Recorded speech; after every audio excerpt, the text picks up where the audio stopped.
maybe a little longer.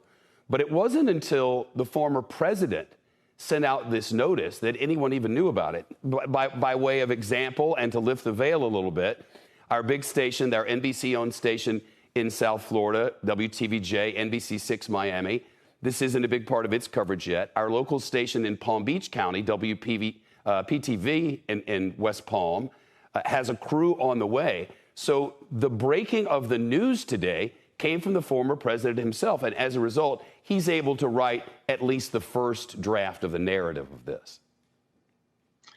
Yeah, that's right. I mean, I actually did see some dribs and drabs on Twitter, as you suggested. Too, yeah. I don't. Nothing confirmable at the time.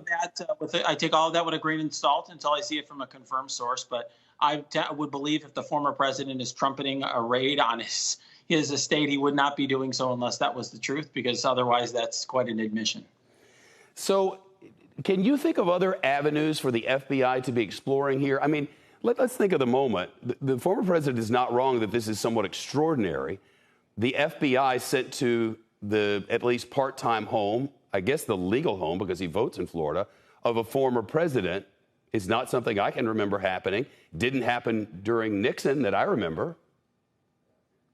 Yeah, what's interesting, Shep, is that what I think all the attention has been recently is regarding this fake electors scheme. And, you know, there had been some testimony in the grand jury by some of Vice President Pence's former aides. So it really looked like, you know, the Justice Department's focus on the former president was related to that scheme. It's hard for us to know, but it doesn't appear obvious that records of that scheme or related to that scheme would be at Mar-a-Lago.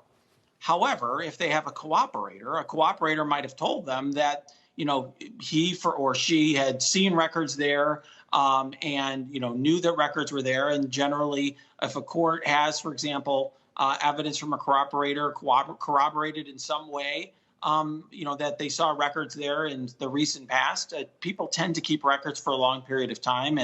And on that basis, sometimes the judge will issue a warrant. So I think we really don't know. There's a lot to learn.